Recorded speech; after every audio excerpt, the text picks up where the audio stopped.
할렐루야, 오늘도 참으로 좋은 날입니다. 새롭게 시작하는 한 주 동안에 날마다 우리 주님께서 때를 따라 도와주시고 부작용 없이 인도하여 주실 것을 믿습니다. 우리의 삶 속에서 늘 기억해야 될 것이 하나님께서 나에게 맡기시는 일이 있다라고 하는 것이죠. 내 마음대로 내 하고 싶은 대로 살아갈 수도 있지만은 무엇을 나에게 원하시는가, 기대하시는가, 무엇이 하나님의 뜻인가를 찾으면서 그와 같은 뜻을 따라 살아야 되는데 그와 같은 일이 나에게 쉽게 실천이 안 된다라고 하는 그러한 부분이죠. 나는 여전히 부족하고 나는 여전히 무능하고 할 수 없다라고 얘기되는 그런 가운데 그와 같은 사명을 감당하지 못하는 것, 그것은 믿음이 없는 삶인 것이죠. 믿음의 삶을 산다고 하는 것은 하나님의 도우심을 의지하는 것입니다. 나에게 사명이 주어질 때 하나님 나를 도와주실 것을 믿습니다. 하나님 나에게 능력을 주실 것을 믿습니다. 이와 같은 그 믿음으로 순종하고 헌신하는 거예요. 뒤로 미루고 못한다고 하지 아니하고 그런 것이 아니라 오직 도우심을 믿는 믿음으로 헌신하는 거죠. 그와 같은 삶을 살아갈 때 그는 큰 상급과 칭찬을 얻게 되는 것입니다. 오늘 본문의 큐티의 말씀이 이와 같은 사실들에 대해서 잘 설명해 주고 있습니다. 출애굽기 4장 13절에 보면 모세가 이르되 오 주여 보낼 만한 자를 보내소서 이와 같이 말씀하고 있습니다. 하나님께서 호렙산 떡이나무 불 가운데 모세를 부르고 모세에게 이스라엘 백성을 출애굽시킬 그와 같은 사명을 맡기는데 모세가 그 사명을 듣고서 대답한 것이 이겁니다. 오 주여 보낼 만한 자를 보내소서. 보낼 만한 자를 보내소서. 도대체 왜 모세는 이와 같이 이야기하는 것인가요? 왜 보낼 만한 자를 보내소서. 그와 같이 하나님께 말씀을 드리는 것인가라고 이해하는 것이죠. 하나님께서 분명히 수많은 도움을 약속하십니다. 지팡이를 던지면 뱀이 되게 하고 그걸 다시 잡으면 지팡이가 되게 하고 손을 품에 넣으면 넣었다 빼면 문느병이 걸리게 되고 다시 그 손을 품에 넣었다 빼면 정상적으로 회복이 되고 뿐만 아니라 하수에 물을 떠서 부으면 피가 되고 이와 같은 수많은 도움을 약속하고 그러함에도 불구하고 모세는 그러한 가운데 어떻게 보낼 만한 자를 보내셔서 그와 같이 이야기할 수 있냐. 이것입니다. 하나님께서 도와주신다는데 즉시 순종하는 것이 옳은 일이 아닙니까? 그것이 너무나 옳음에도 불구하고 문제는 그겁니다.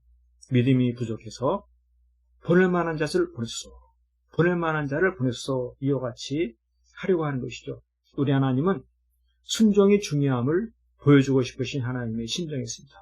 순종하면 된다 이것입니다. 순종하면 된다. 순종이 중요하다. 순종하는 자에게 능히 감당하게 능력을 주시는 하나님이신 것입니다.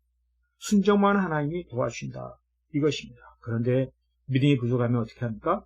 계속 보낼 만한 자를 보내소라고 하면서 그 사명을 거부하고 받아들이지 아니하게 되는 것이죠.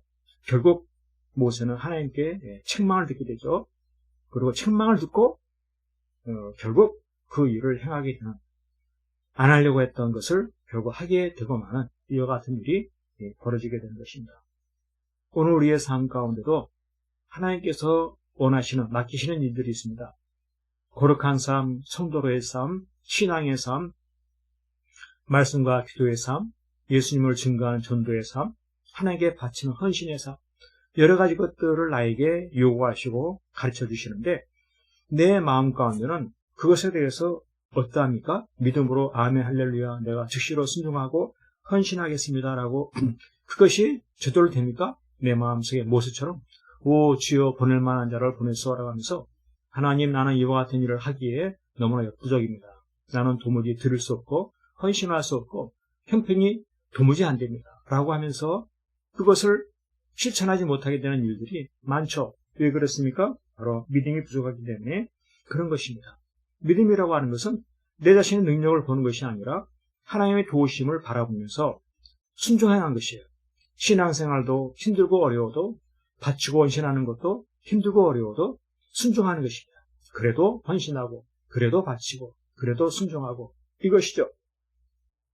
왜 그와 같은 일을 할 수 있습니까? 하나님 도와주심을 의지하니까. 나의 능력으로는 도무지 불가능하지만 하나님 나를 도와십니다. 이와 같은 사실을 믿으니까 믿음으로 순종하는 것입니다. 이 순종은 억지로 하는 것이 아니에요. 자원하는 마음으로 스스로가 즐거운 마음으로 행해 나가는 것이 바로 순종인 것이죠. 그와 같이 실천하며 살아갈 때 우리 하나님은 큰 칭찬과 상급을 주시고 그 사명을 넉넉히 감당할 수 있도록 하여 주시는 것입니다. 새롭게 시작하는 한 주간 하나님께서 나에게 요구하시는 신앙생활, 거룩한 삶, 순종해야 될 것 여러 가지 것들이 있죠. 그와 같은 것들 앞에서 나는 어떠합니까? 오 주여 보낼 만한 자를 보내소. 나는 못하겠습니다. 그렇게 해야 될까요? 그것이 아닙니다. 믿음이라고 하는 것은 하나님 나를 도와줄 것을 믿습니다. 내가 열심히 퀴치하고 내가 열심히 헌신하고 봉사하고 충성하겠습니다. 이것이 믿음인 것입니다. 이와 같은 믿음을 통해서 하나님의 큰 칭찬과 상급을 얻고 영광 돌리며 살아가는 복되고 형통한 날 될 수 있기를 간절히 축복합니다. 아멘 할렐루야.